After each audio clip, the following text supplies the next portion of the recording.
সায়নী ঘোষ নিয়োগ দুর্নীতি মামলায় ইডির ডাক পাওয়া এই যুব তৃণমূল নেত্রী এখন সোশ্যাল মিডিয়ায় বেশ ট্রেন্ডিং। ইডির অফিসে ঢোকার মুখে শুক্রবার 30শে জুন সায়নীর অ্যাটিটিউড দেখে অতি বড় নিন্দুকও মনে মনে বলেছিলেন এই মেয়ের দম আছে বটে। শুনুন, আপনাদের শোনাই 30শে জুন সকালে যখন তিনি জেরার মুখোমুখি হতে যাচ্ছিলেন সেই সময় কি বললেন সায়নী ঘোষ, শোনাবো। আমি ক্যাম্পেইনে ছিলাম, আপনারা সকলে জানেন, এবং আমাকে 48 ঘন্টার নোটিসে এখানে ডাকা হয়েছে। আমি সশরীরে এখানে উপস্থিত হয়েছি এবং I intend to cooperate to the best of my abilities. Thank you. আমি ওনাদের সাথে কথা বলছি।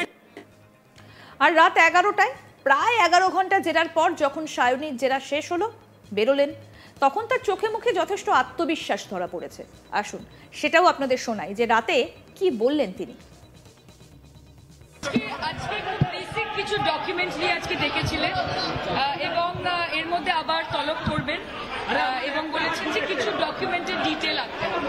তো আমি 100% কোঅপারেট করেছি। আমি আশা করছি তারা মোরলেস স্যাটিসফাইড এবং তদন্তের সাহায্যার্থে এবং সুবিধার্থে আমাকে যদি 100 বার আসতে হয়, আজকে আমি এখানে 11 ঘন্টা ছিলাম, যদি আমাকে 24 ঘন্টাও থাকতে হয় তদন্তের স্বার্থে আমি অবশ্যই থাকবো। আই এম কোঅপারেটিং এবং আমাকে আরেকবার আসতে হবে, ওনারা জানিয়ে দেবেন। কিন্তু সায়নীর বাবা কে জানেন? সায়নীর বাবা সমর ঘোষ নাকি যাদবপুরের একজন ডন। আরে না না, একথা আমরা বলছি না, এটা বলেছিলেন খোদ সায়নী নিজেই। একটি বিনোদন চ্যানেলের রিয়েলিটি শোতে বাবাকে নিয়ে এসেছিলেন সায়নী। সেখানেই সায়নী মজার ছলে মন্তব্য করেছিলেন বাবাকে দেখিয়ে। সায়নী বলেছিলেন, আমার বাবা যাদবপুরের ডন, যে কোনো সমস্যায় আমার বাবা সমর ঘোষের নাম করবেন। সায়নীর বাবা সমর ঘোষের গলায় থাকে মোটা সোনার চেন, হাত ভর্তি সোনার আংটি, যেন অনেকটা বলিউডের জনপ্রিয় গায়ক প্রয়াত বাপ্পি লাহিড়ীর মতোই তার সোনা প্রেম। এখানে খোলসা করে বলি, এই ভিডিওটা কিন্তু বেশ পুরনো, কিন্তু নিয়োগ দুর্নীতি মামলায় ইডির তলবের পর সায়নীর এই পুরনো মন্তব্যই ফের সোশ্যাল মিডিয়ায় নতুন করে ট্রেন্ডিং হচ্ছে। অতি কৌতূহলীরাও বেশ আহ্লাদিত হচ্ছেন এই নতুন ট্রেন্ডিং টপিক পেয়ে।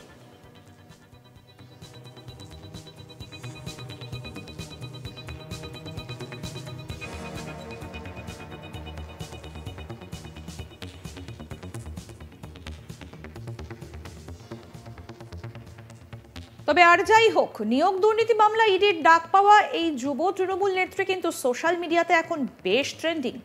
ইডির অফিসে ঢোকার মুখে শুক্রবার 30শে জুন সায়নীর অ্যাটিটিউড দেখে অতি বড় নিন্দুকও মনে করেছিলেন এই মেয়ের কিন্তু দম আছে। আর রাত 11টায় প্রায় 11 ঘন্টা জেরার পর যখন সায়নী জেরা শেষে বেরোলেন, তখনও তার চোখে মুখে যথেষ্ট আত্মবিশ্বাস ধরা পড়েছে এবং তিনি বলেছেন প্রয়োজনে তিনি তদন্তের স্বার্থে 24 ঘন্টাই নাকি থাকতে পারবেন।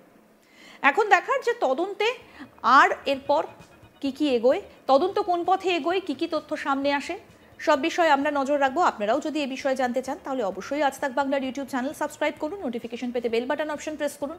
এই ভিডিও সম্পর্কে আপনাদের যদি কিছু বলার থাকে অবশ্যই বলতে পারেন কমেন্ট করে। ভালো লাগলে লাইক করুন, শেয়ার করুন।